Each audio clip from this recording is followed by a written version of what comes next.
উফ, আমি না শেষ অবধি হাঁপিয়ে গেছি। আমি শোকেস গোছাতে গোছাতে হাঁপিয়ে গেছি। মানে আমার ড্রেসিং টেবিলে এত গয়না আছে, মানে আমি নিজেও সেটা জানতাম না, আর আমার ধারণার বাইরে। তোমরা দেখলে অবাক হয়ে যাবে, তোমাদের কার কার কাছে এরকম এত গয়না রয়েছে তোমরা প্লিজ কমেন্ট করো। দাঁড়াও দেখাচ্ছি। শুরু করছি, আমি কোথায় গিয়ে থামবো জানি না।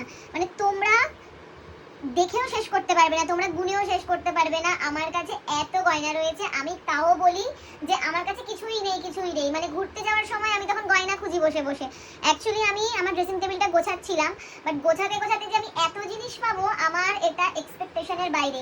এখানে চুড়ির মেলা, তারপরে তোমার গলার নেকলেস, কানের টিকলি, তারপরে অক্সিডাইজের রয়েছে, মতির রয়েছে অনেক কিছু, তারপরে টেম্পেল রয়েছে, তারপরে কিছু তোমার গোল্ডের রয়েছে, মানে আসল গোল্ড নয় অবশ্যই। তো দেখো অবস্থাটা, আমি কখন আর মধ্যে আমি কিছু কিছু জিনিস এখানে বাতিল করব, মানে খুব কম জিনিসই বাতিল করব, কারণ যেগুলো আমি এখানে সব সাজিয়ে এখন মেলা বসিয়েছি। তো এর মধ্যে কিছু সবই আমার মানে কোনোটাই ফেলার নয়, বাট কিছু কিছু কয়েকটা জিনিস যেগুলো আমার একদমই লাগবে না সেগুলো আমি ফেলে দেবো। ওগুলো ফেলে দেওয়ার মতনই অবশ্য, বেকার জাম করে লাভ নেই জায়গা। কার কার কাছে এত গয়না আছে কমেন্ট করবে অবশ্যই।